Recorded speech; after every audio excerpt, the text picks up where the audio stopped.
Welcome back, everyone. Welp, let's get to her.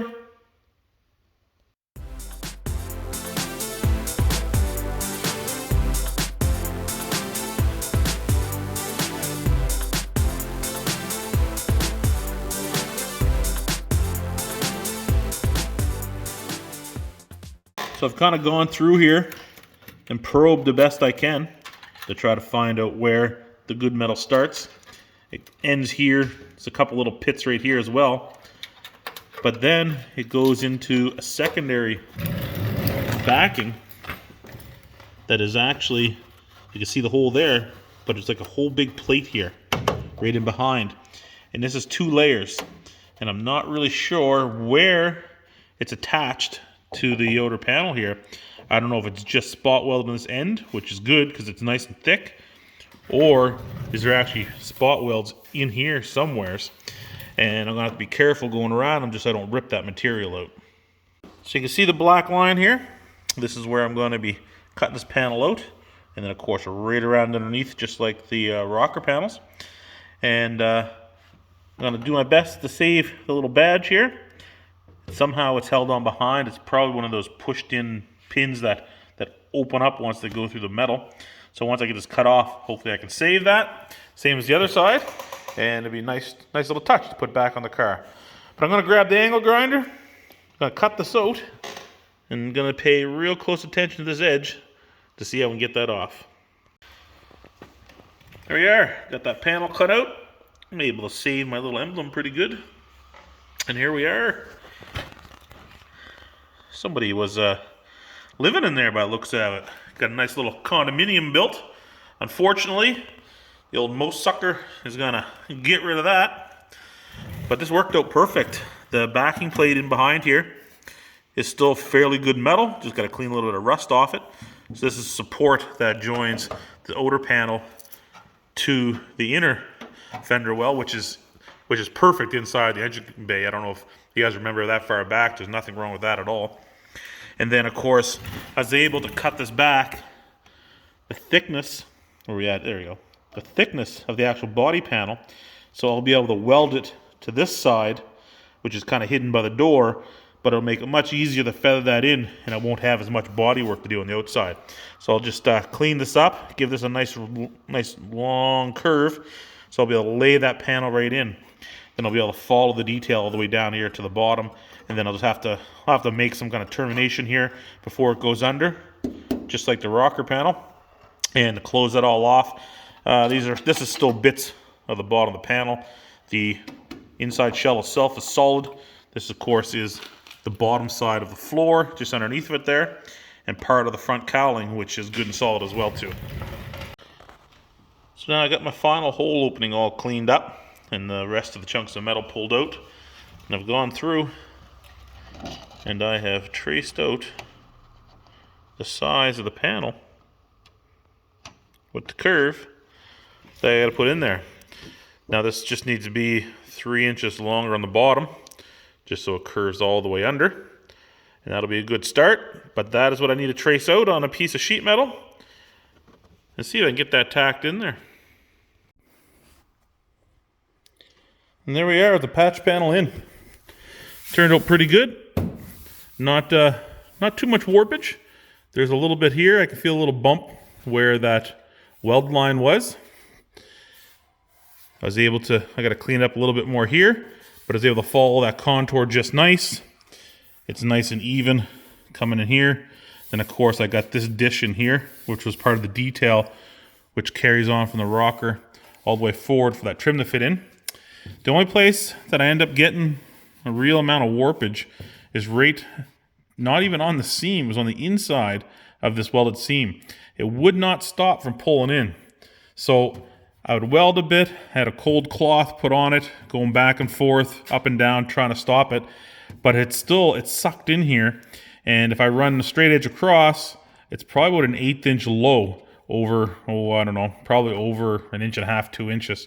So I can get in behind it a bit I can also come up in underneath, so I might use a bar or something, a tool, just like almost like a dentless repair. Try to bring that out a little bit so I don't have to put too much body fill. You know, I love an 1/8 inch at the absolute max I'd like to have, though I have seen it at a 1/4 inch, and it seems okay.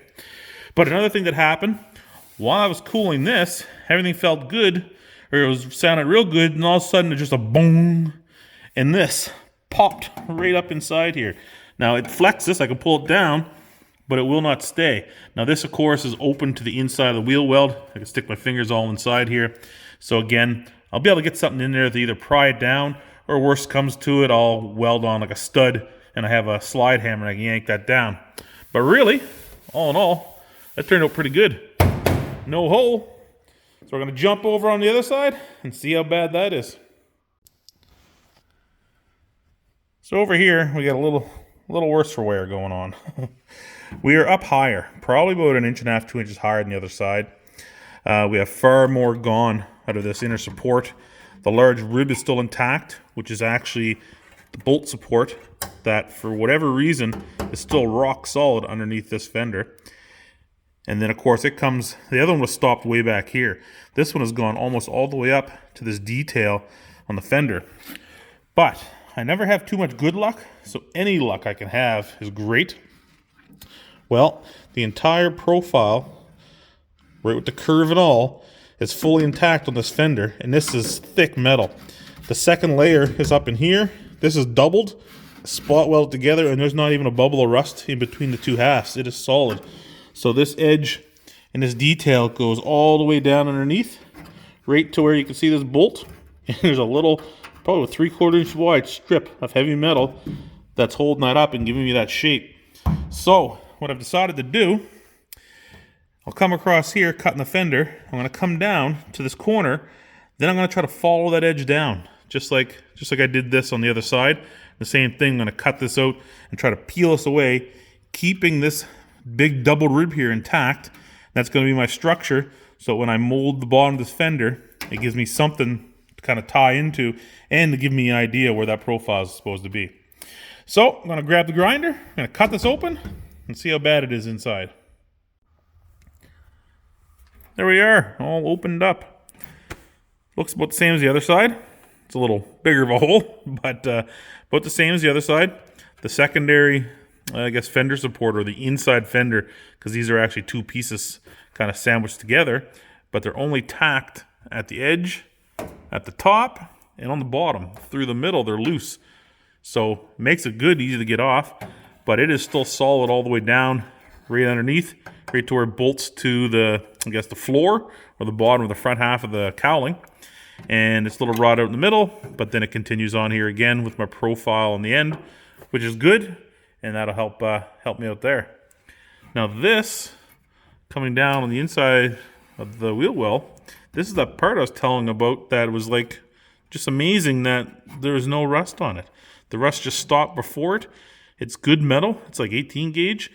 I'll easily be able to weld to that, and this will help give me that profile so I got this continued edge, and I don't have to worry about trying to make this detail here so bad, because this kind of bow out, dip in, the same shape as on here, this little concave, and then also have that dish out on the edge.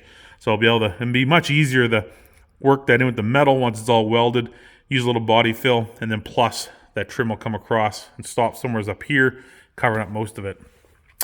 But now it's on to clean up the metal, and I'll get out my paper and try to make a little template. Now this is going to be the template that I need for that driver's side fender. But I do not have enough metal left over to do that. So, of course, my brain starts thinking, which is never a great idea, but I decided I'm going to tear into this trunk and empty this thing out. Now, since I got this car, it always had a bunch of odds and ends junk in here from whatever, other vehicles, and I never really looked at it. But I've never made it to the bottom. The original rubber floor mat seems to be in the trunk here, so I don't know what's underneath of it. I do know there's obviously no corners left in the trunk here by no means. Both sides are gone. I can see through the floor on both sides. But I need to know what the top is like. Good, bad, I don't know. But if I'm going to buy metal to finish off the fenders, I might as well get what I need, or close to what I need, to finish off the rear quarter panels and anything I may need in here. So I'm just going to dive in here, pull it all out, and make another pile of crap on my floor. And that kind of sums it up for the trunk. Now, a guy can always hope for the best, but he's definitely not surprised. This will end up being a full trunk replacement. There is just nothing left really to the deck. All the ribs where there's a recess has gone right through. This is actually the fuel tank there. You can see the corner of the fuel tank up there as well. But there is nothing left to it in here. Anything that is here is all seedy. There's holes punched through it. Once you get into the right angle, you can actually see the light through everything. And then, of course, both corners are completely gone. That one's 3/4 gone. That one, there's nothing left at all. So yeah, the final verdict is definitely going to be a full trunk bed replacement. So yeah, just a hair over 5 feet by 3.5, almost 4 feet deep. So I can't get in to get a piece of metal right away. But what I'm going to do is I'm going to jump in here and I'm going to start taking off all the seam sealer. Now, there will be some kind of a joint here. I don't know where it's actually spot welded, but hopefully the metal is good in there, and I'll be getting in around here. I'm going to take that all out. The seam for this actual back pan is right there, right before it enters into the cabin of the car. Now, I am definitely not taking any of this out. There's no rust at all in there. It's all good. So I'm going to clean this up, and I'll end up cutting in somewhere around here, anywhere I can leave about a 1-inch lip to overlap the plate of this deck. And I'll just put a new one in. It'll be the same thing. It'll come right up to the edge here, just like this is. And then, of course, somehow, whoops, turn you around. I'm going to have to do a lot of cutting in and all around here. And there's a large raised part here for the gas tank. Because just like my first car I ever had, fuel tank in the back. Used to have a 1980 Pontiac Fire Chicken, the old Firebird, and it had a fuel tank in the back.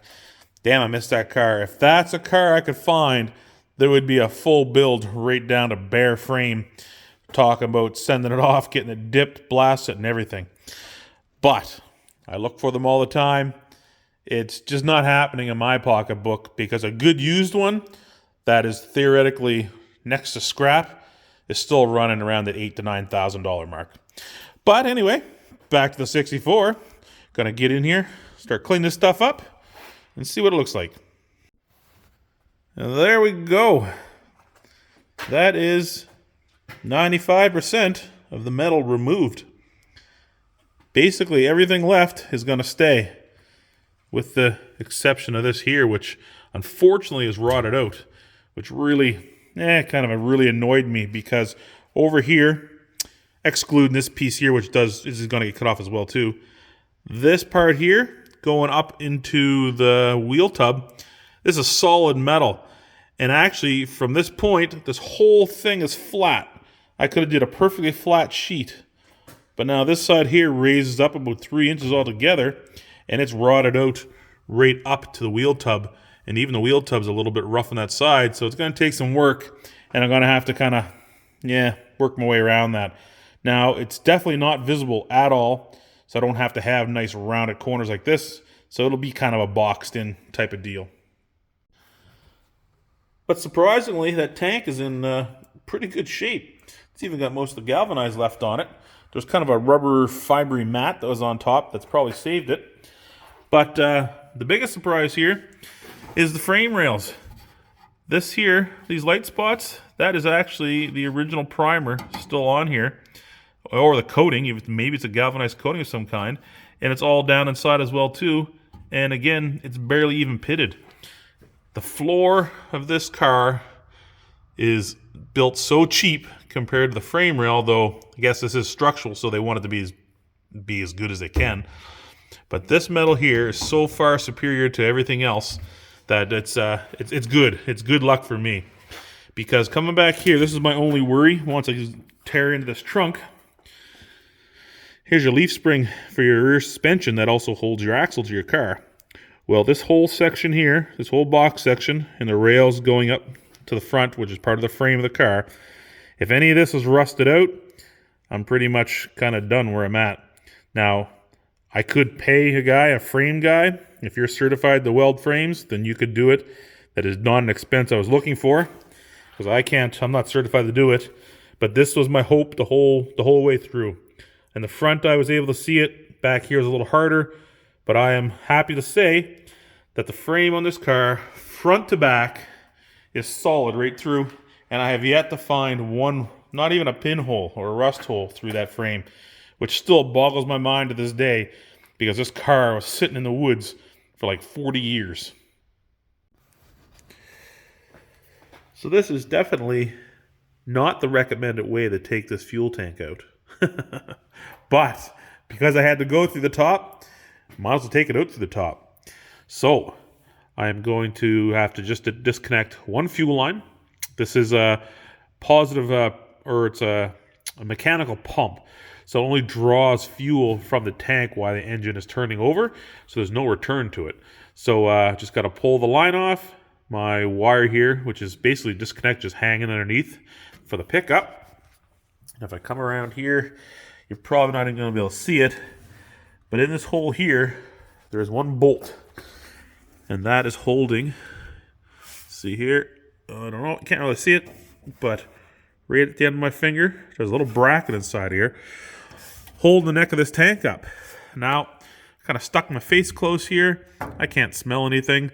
Not to say there's not water in there or something like that, but remember, this thing has been sitting for over 40 years, open in the woods. So whatever's in there is either tar, sludge, varnish, or a lot of water. Well, that tank came out no trouble at all. All I did is cut the line you see there off with a little hacksaw.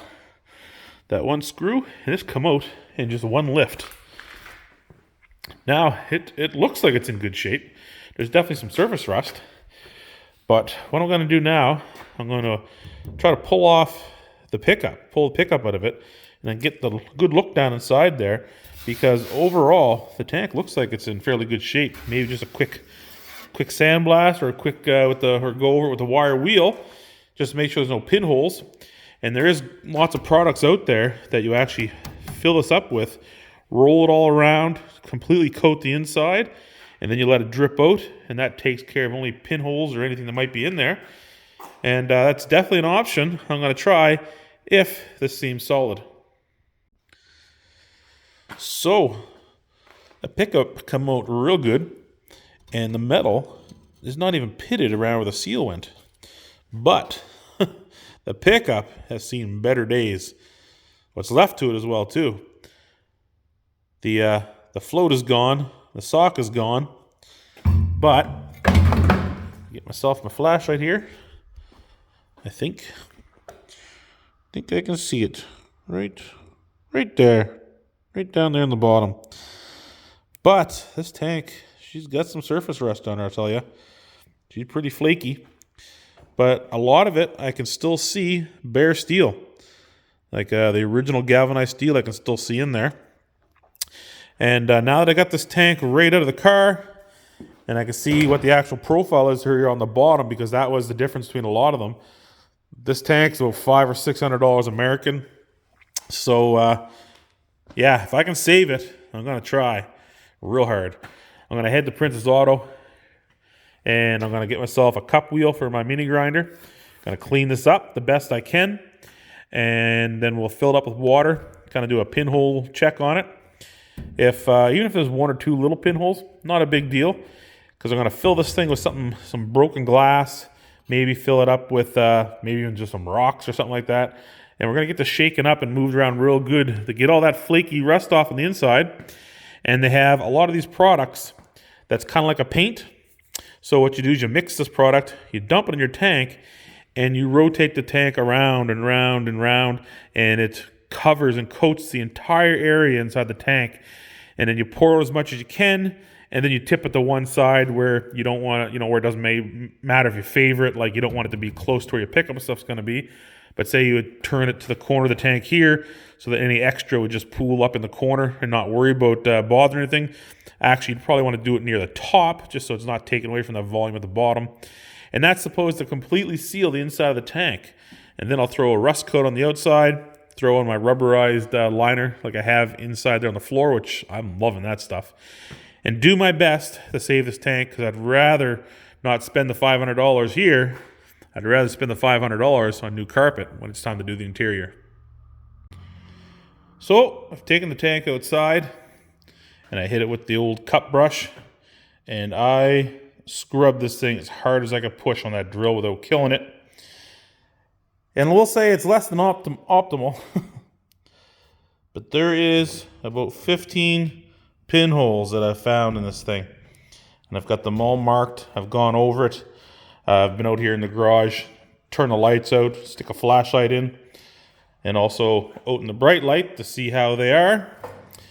And yeah, I got about 15 holes in the top of this tank. Then if I flip it over, you can see this whole tank is almost perfectly shiny, and that's because that is full galvanized. Right where the rust line stops, all this silver was still the undercoating on the car, still attached. And I had a bugger of a time taking it off. At least 3 hours to clean the bottom of this tank. And all said and done, only one hole. Only one hole in the bottom. Guess that's good, but really the one hole in the bottom bothers me a little more than all the holes in the top, just because this will always be sitting in gas. But in the final notes of this video, I am way too cheap and way too stubborn to give up on this tank. I am going to get this finished. I have a plan to fix these holes, to coat this tank inside and out. I hope it works. I got most of everything I need. The only thing I need is just my coating for the inside. So really, I think I can do this for about 40 bucks. Now, a new tank is between 500 and 600 American, and the shipping to get it here. And that's just not something that I'm wanting to spend money on right at the moment. So we're going to give it the best go. But anyway, that is the end of this week's video. Thanks for stopping by. Thanks for all the new people joining. This is just awesome. I really love to get to 1,000. If you happen to be passing by this channel, you know what? It only takes a minute. Hit the subscribe button. I would love it. 1,000 subscribers opens up a lot of different options for me. And yeah, I'd love to have the help. But as always, have a great week. Catch you guys again later.